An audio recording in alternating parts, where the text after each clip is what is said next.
Dr. MyRon Edmonds is a second-generation pastor, community activist, and leadership consultant.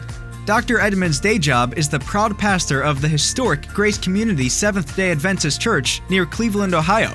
Pastor Edmonds also travels the world helping to revitalize dying churches, develop leaders, and strengthen families. He is the author of the nationally acclaimed book, 40 Days to Life-Changing Family Worship, and his latest book, The Frustrated Leader. He loves sports, reading, cooking, and laughing at anything that's funny. Please welcome Dr. MyRon Edmonds. What's going on, everybody? MyRon Edmonds here. I'm excited to share with you what I believe can be revolutionary for your leadership, especially you as a spiritual leader and as a visionary leader. And so I want to talk about frustration. And the theme of this is use it or lose it. You can get my book, The Frustrated Leader, on Amazon.com to get more in depth about this. But let's talk about using it, frustration, or losing it, frustration. All right, let's dig through this. The Apostle Paul in 2 Corinthians 11 says, 5 times I received at the hands of the Jews 40 lashes, less one. He says, 3 times I was beaten with rods. Once I was stoned. 3 times I was shipwrecked. A night and a day I was adrift at sea. You talk about frustration and struggles. Look at 26. He says, on frequent journeys, in danger from rivers, danger from robbers, danger from my own people, danger from Gentiles. This was Paul's ministry life. You talking about frustration. Danger in the city, danger in the wilderness, danger at sea, danger from false brothers. Does this sound familiar? Pastors. How about this? Verse 27, in toil and hardship, through many a sleepless night, in hunger and thirst, often without food, in cold and exposure. This is the frustrated life of the Apostle Paul. But watch this. After all of that stuff, and you can see it right here, the text is right there. Paul had been adrift at sea. Paul had been beaten. Paul had been almost killed. But notice what he says here. He says in verse 28, and apart from other things, there is the daily pressure on me of my anxiety for all the churches. Paul literally is saying, I've been through a lot in ministry. I've literally been adrift at sea. I've almost been killed. But if there's anything that's frustrating, it is the frustration of leading churches, the anxiety, the pressure of leading churches. And I want to talk about that frustration today. All right, let's go ahead. There is no frustration like Adventist ministry frustration. All right. Now, there are other people that can be frustrated. God bless them. But there are some unique things to be an Adventist minister. We fight with the institution. We fight with our members. We don't have the kind of authority in our churches that we wish we had, like others do in other denominations. It is a different world pastoring in an Adventist context, and it can be frustrating. 70% studies show of pastors have a lower self-image now than when they first started in the ministry. You came into ministry and you were on fire, you had high hopes, but ministry has a way of eating out your belief and eating out your passion. 50% feel unable to meet the demands of the job. Oh, listen, man, when we were in seminary and when we were in undergrad, man, we literally thought we had all the tools necessary. But life taught us some things. These churches taught us some things. Experience taught us, man, that ministry literally almost feels like we are unable to be able to meet the demands of the job. 90% feel they are inadequately trained to cope with the demands of ministry. Isn't this true? And then I love this quote right here. It says, if you're hurting, you're not leading. Your vision for the future has to be big enough to propel you to face the heartaches and struggles you'll find along the way. And that's from Samuel Chan's book, Leadership Pain. Look, I want you to understand right now that with all that has been said, all the frustrations, the difficulties of pastoring, the difficulties of leading in ministry, the truth of the matter is this, that frustration literally can be a gift to us as a leader. Leaders are bleeders. Leaders go through pain. But all of this can be a resource to your ministry. And I want to help you to see that right now throughout this presentation. All right. So one of the things that we want you to understand and to recognize is that a bad attitude in a leader is immorality. In my mind, I mean, you're a leader. You are a thermostat, not a thermometer. In other words, y'all know a thermostat sets the temperature, a thermometer reflects the temperature. And when we consider frustration, the real issue with frustration for me is not whether we are frustrated or not, right? Frustration is not wrong. Frustration is not evil, as we will discover. The real issue with frustration is how we perceive it. What is our attitude toward it? And one thing we cannot do as leaders is we cannot fall into being bad attitude leaders. It is, to me, equivalent to immorality in a leader for a leader to possess a bad attitude. Frustration, as we said, is neither good nor bad, but what frustration really is, and I want you to get this, frustration is energy to be managed. It is energy to be managed. For example, just like electricity. Electricity is neither evil nor good, but depending on how electricity is managed, depending on how it is transformed, depending on how it is used, it will depend on whether it is effective, whether it's painful, whether it is useful. And so we must look at frustration in the same way. I want you to reframe how you view frustration, seeing those expectations not met. This frustration is energy, and this energy can be used to leverage some awesome things in your ministry. And I want to talk to you now about how visionary leaders are always frustrated. And this is really what I want to come at. If you are a visionary, you are normally a visionary because you want to see things change. You want to see things developed. You want to see a preferred future, a better reality, right? But that never happens without you first being frustrated about the current situation and about the current reality. The truth of the matter is if you look all throughout history, some of the greatest leaders of all time, I'll pick one, Martin Luther King. Martin Luther King Jr., who is now celebrated, but in times past was considered to be persona non grata, right? But what made Martin Luther King who he was not only the dream that he had, right? But what drove that dream was a frustration about the inequality of how African Americans were being treated in this country disproportionately compared to others. And that frustration drove him, come on now. It drove him to accomplish a great vision. So I want you to hear me now. The seed of every vision is frustration. That's good news. The seed of every vision is frustration. The beginning of your vision, the beginning of something great happening in your ministry always begins with a frustration, begins with something that needs to be changed, something that needs to be adjusted, and your vision launches from your frustration. All right, let's take a look at a few things here. Visionary leaders, therefore, then, are stewards of frustration. We're managers of it. Many of us know about stewardship. We teach stewardship. And we talk about it from the perspective of our time, our talent, and our treasure. But did you realize that your own frustrations are to be stewarded? They're supposed to be managed. There's a certain way in which we exert our frustration. There's a certain way in which we retain our frustration. There's a way that we use our frustration. And when you are a visionary leader, you see God doing big things. You see God making major changes in your community. You see your church in a different space than it is now. A vision is simply a preferred future. When you see that, you are literally allowing the current reality of this isn't right. This is not the way it's supposed to be. That frustration propels you to want to bring about change, and you are to manage that and manage it appropriately. There are three kinds of frustrations that I want to share with you right now. Number one, the first kind of frustration is the frustration from within. The truth is all of us are frustrated about ourselves. Let's just talk. First person I'm frustrated with a lot of times is me. My own lack of consistency. Sometimes my disconnect from God. Sometimes we all feel as ministers that we are not living up to the standard in which we call other people to.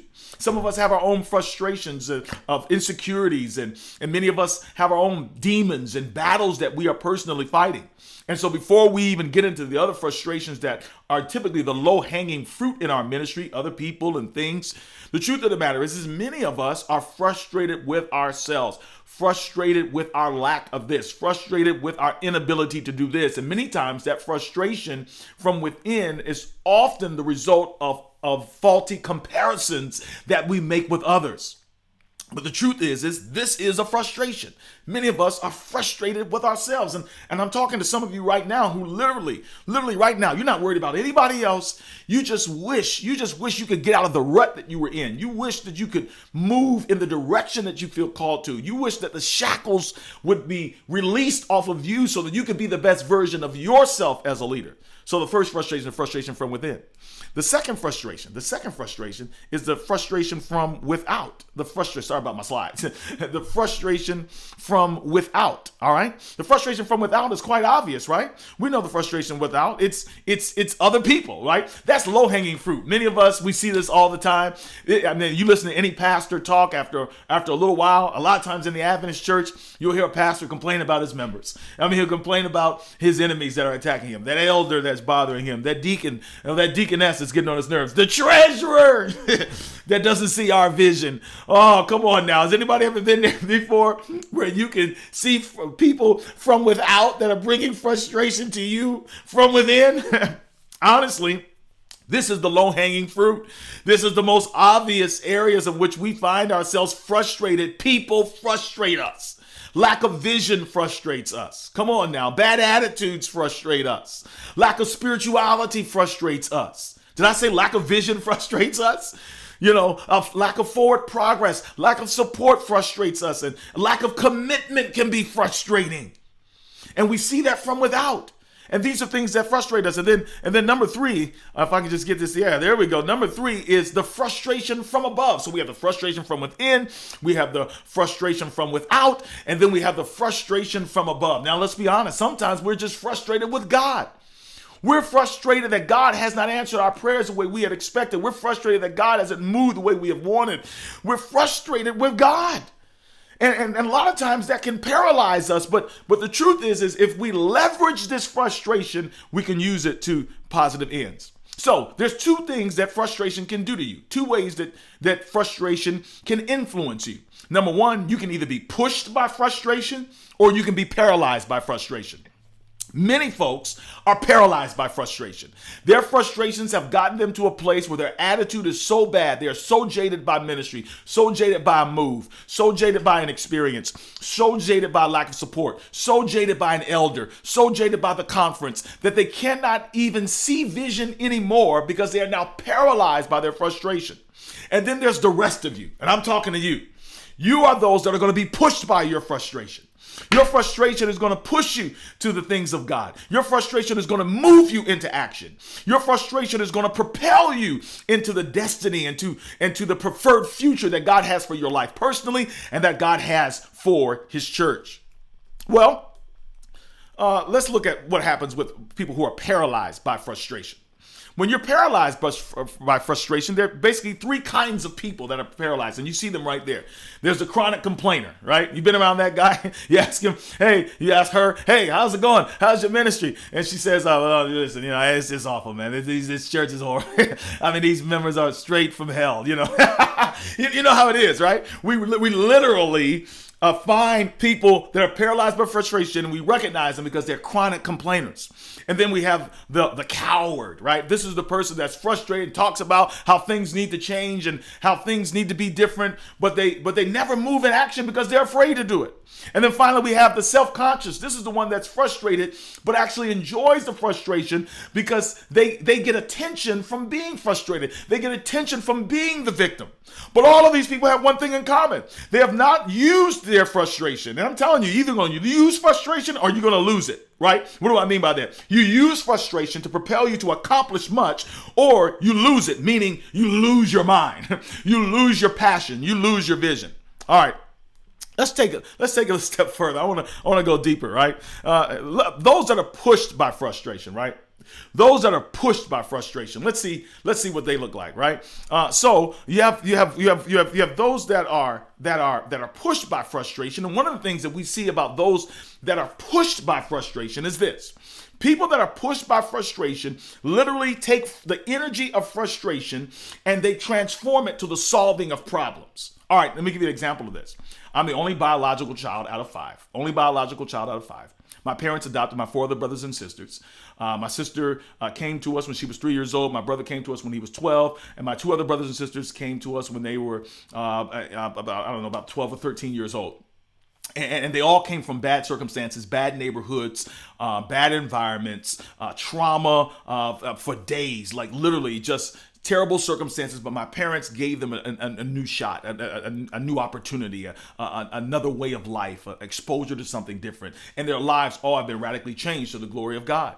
But one of the things that did in me as a child growing up in that home, son of a pastor, son of a lawyer who worked for the Seventh-day Adventist Church, what it did for me is it stoked in me a frustration. And even as a child, I just couldn't understand why somebody who lived in a certain zip code or somebody who was a certain race or somebody who came from a certain side of town, why their lives had to be so starkly different from people in another place. And so I started developing a frustration for the community, a frustration for children and for families that grow up in certain neighborhoods where there is crime and where there's violence and where there's the industrial prison complex is enlarged because so many are imprisoned and so many are incarcerated and so many are in trouble and so much drugs and violence. And so God stirred up in me a frustration about that. It just doesn't have to be that way. The only difference between me and them is simply an opportunity. And so what I could have done is I could have gone for the rest of my life just being angry about what's going on in the hood and angry about what's going on in the ghetto and angry about what's going on with African American people. But instead, I have used this to build in me a passion. Frustration is now leveraged. This energy is leveraged to drive me to accomplish something for God. And so I spent majority of my ministry in the communities, in the neighborhoods. I'm not afraid to go there. Listen, I'm just as middle class and listen, sheltered as any typical Adventist kid. Went to all Adventist schools, like on every level. Listen, however, God gave me a heart for that community because of the frustration that was instilled in me by seeing my siblings come into my home with all of the issues and all the struggles they had simply because they came from a different neighborhood, simply because they came up on the wrong side of the tracks. And what has that done for me? It's pushed me to want to accomplish something. It has pushed me towards vision. So I want to ask you just a few questions here. I want to ask you a few questions, right? These are key questions you want to ask yourself when you're trying to filter your frustration so you can leverage it towards accomplishing something. Number one, how frustrated am I? Is this a moment or a movement? Ask yourself that question. How frustrated am I? Is this a moment or a movement? Because sometimes you have to take that moment and you have to discard it. You have to discard it. Some of us are frustrated about a lot of stuff that we don't even have under our control. Is this a moment or is it a movement? For me, changing neighborhoods is a movement. Number two, is it within my control?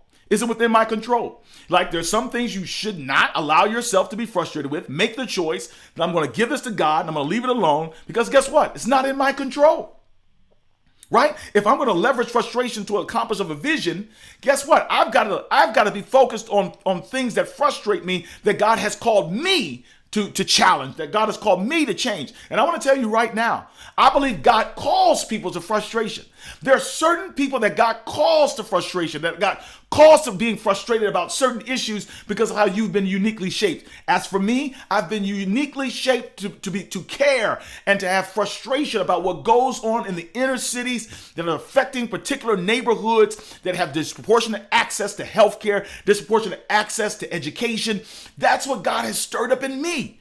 And it may be that God has not stirred you up that way. And so what you have to learn to do is what I have to learn to do. I can't be mad about everything. I can't be frustrated about everything. Is it within my control? Is it within my control? Is it my, number three, is it my assignment? Is it my assignment? Right? Are you called to this, or is this something that you just need to swallow and leave alone? Is it my assignment? I believe you are called and have an assignment to be frustrated about certain issues. Number four, what's the win for me? Right? What is the goal? How will this frustration, what will it look like if it's filtered through prayer? If it is filtered through the gospel? If it is filtered through the vision and the assignment and the purpose which God has called in my life? Is this something that God wants me to do? Does he want me to do something about it? And what is the goal? What is the win? How much time am I spending on the win? It amazes me how many people are frustrated about things, but they spend zero time trying to bring about change in those areas, praying over those areas. Listen, I'm going to tell you right now, it's generally a moment and not a movement. If you are consumed with this frustration only to the point of just complaining, being a chronic complainer, and just being a worrier and having jaded your attitude and your disposition, the truth of the matter is if it is a frustration that can be leveraged for something constructive, for something that is a call to bring about change, then you need to spend some time on it. Take a week. Take a week of praying over this thing. Take a day each week where you literally spend time, a few hours a week. I'm going to spend time on this frustration, praying, strategizing, meeting with others about it. All right. How about number 6? Have I shared my frustration with the right people? Now, some of us, if we just be honest with ourselves, one of the issues that we have is that we share our frustrations with the wrong people. And when we share our frustrations with the wrong people, it actually can turn our frustration to a toxic poison inside of us. And literally, instead of using this frustration to accomplish much for God, we allow people around us. Who are the right people? Prayerful people. Who are the right people? People with vision. Who are the right people? People that can hold us accountable to our own foolishness, who will check us and say, hey, listen, man, you know that God is able to do this thing. Hey, listen here, sister, you know that this is really just your insecurities talking. You got to have people to hold you accountable to leveraging your frustration to accomplish much. All right, number 7, and lastly, am I being courageous? That's the thing. Listen, many of us have not really moved out into frustration and making a difference and taking those things that bother us and bringing about change because we don't really even know if it's our assignment. We don't even recognize if this is something that we're supposed to be winning at. We don't even recognize if I've been talking to the right people about this thing. But the real question is many of us have not really moved out courageously to confront this. And I want to tell you, if God called you to a frustration, and I believe God gives many of us a holy frustration to address something. Some of you feel like God has called you to preach the gospel because there's so many people who are caught up in legalism. Some of you feel like God has called you to change your community. Some of you feel like God has called you to bring about revival in your church and to bring about a spirit of love and unity. I don't know what you've been called to, families, men, women, I don't know, certain neighborhoods or victims of abuse, whatever it is. If it bothers you, guess what? Then it should bless you. If it bothers you, it should bless you. Let me tell you why it should bless you. Because guess what? You're going to move out courageously because you realize that this thing that God's called you to has to be solved. And it's a moral compulsion in you that if I don't do something about this, then it can literally be life or death for somebody. It can literally be an obstruction to the mission and the purpose God has for my life and the mission of his church. And so, am I courageous? And I want to encourage you right now, be courageous. Don't let frustration paralyze you. But you take that frustration, you analyze that frustration, you pray over that frustration, and you flip that frustration into a vision of proactivity, a vision of accomplishment, a vision of effectiveness, a vision of love. That you are saying, I'm not going to allow this to paralyze me. I'm going to be pushed by this thing to make a difference. Pastor, leader, frustration, hey, use it and don't lose it. Use it and don't lose it. God bless you.